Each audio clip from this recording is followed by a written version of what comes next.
करुणी तथागत भगवान बोधिसत्व ईश्वररत्न डॉक्टर बाबासाहेब आंबेडकर यांच्या या आषाढ पौर्णिमेच्या निमित्ताने आणि वर्षावास अभिस्मान दिनाच्या निमित्ताने उपस्थित आदरणीय विनय गोडीजी विनय गुरुप्रिय महादेव गुरुजी बुद्धभूषण आणि सकाळपासून उपस्थित असलेले सर्व सद्भावान उपासिका बालकथा आज आपण आषाढ पौर्णिमेचं या मानवी जीवनामध्ये काय महत्व आहे तेही ऐकलेलं आहे.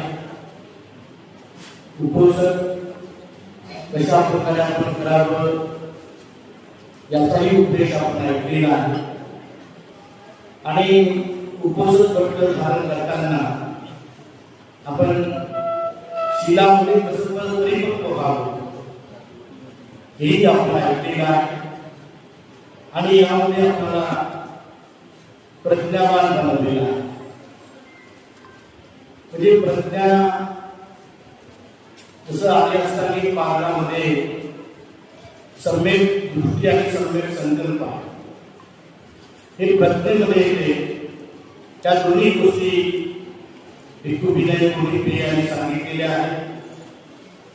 शिलामध्ये पुष्ट होण्यासाठी सम्यक वाचा, सम्यक क्रमांक आणि सम्यक आजीविका हे कशी आपल्याला पुष्ट करता येईल हेही सांगितले. सम्यक समाधीचा अंग मात्र राहिले. सम्यक समाधी हा एक अंग आहे का त्याच्यामध्ये सम्यक स्मृती आणि सम्यक समाधी आणि हे आजच्या दिवशी तथागताने धम्मचक्र सुद्धा सांगितलेलं आहे. आपण आज जे काही सकाळपासून पुण्य कर्म केलेलं आहे किंवा आपण आपल्या संपूर्ण जीवनामध्ये पुण्य संपादन करत असतो ते सर्व पुण्य कर्म समाधीमध्ये पुष्ट होत असत. जसं अनेक नद्या वाहतात आणि नद्या साऱ्या नद्या समुद्राला मिळतात तसं आपण केलेलं पुण्य कर्म जर आपण 5 मिनिटं 10 मिनिटं जर आनापान सती केली, विपश्यना भावना केली किंवा मंगल मैत्रीची भावना केली किंवा ध्यान साधना केली तर आपलं हे सारं पुण्य समाधीमध्ये पुष्ट होत असते आणि म्हणून आपण समाधी चित्ताची एकाग्रता आपण करण्याचा प्रयत्न केला पाहिजे.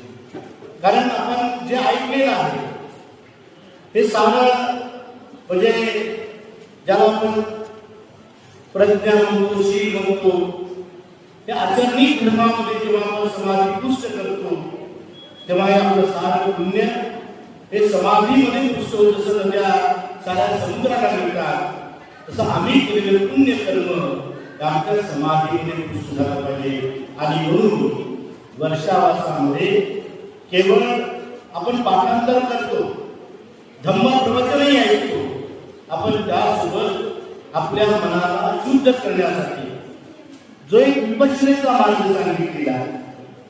केवळ ऐकून धम्म ऐकून चालत नाही, धम्म सांगूनही चालत नाही, तर त्यासाठी प्रॅक्टिकल जीवन जे जगायचं असते ते विपश्यनेमध्ये जगायचं असते.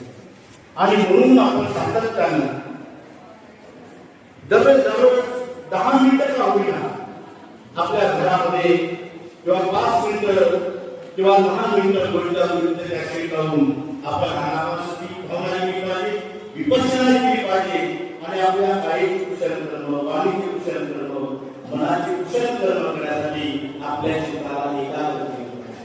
हा खरा मला वाटतं जीवन जगण्याचा मार्ग आहे. आणि म्हणून आपण सदैव हे शील, समाधी आणि प्रज्ञा याला आर्य अष्टांगिक मार्ग म्हटले आहे.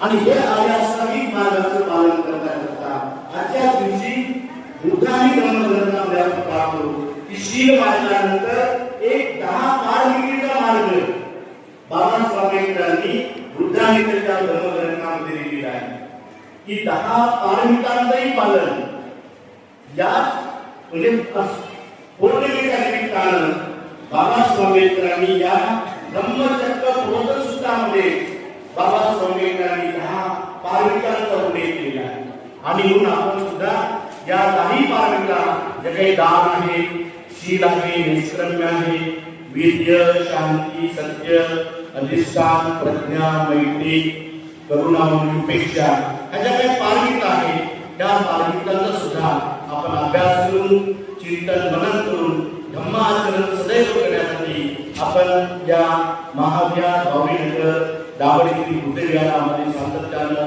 येत राहावं. पौर्णिमेचं महत्व भरतीने सांगितल्यामुळे पुन्हा मी त्याचा रिपिटेशन करणार नाही.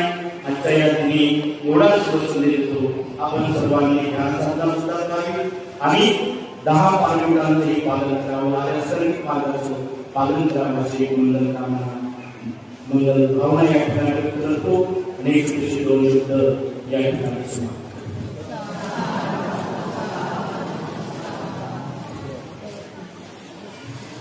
सद्दिन्यो विभजन्तु सब्बरोगो विनाशतु महते भवतन्तरायो सुचिदीर्घायिको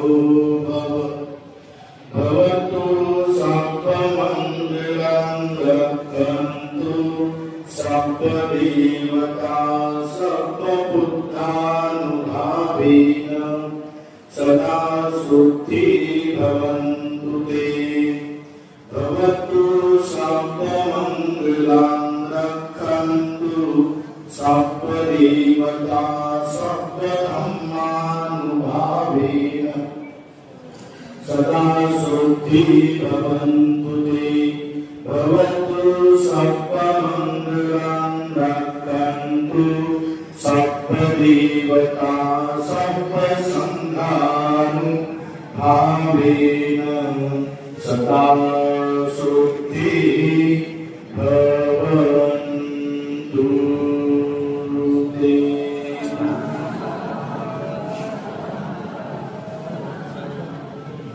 बुद्धं नमामि धम्मं नमामि संघं नमामि अहं वन्दामि सद्गुरुदा.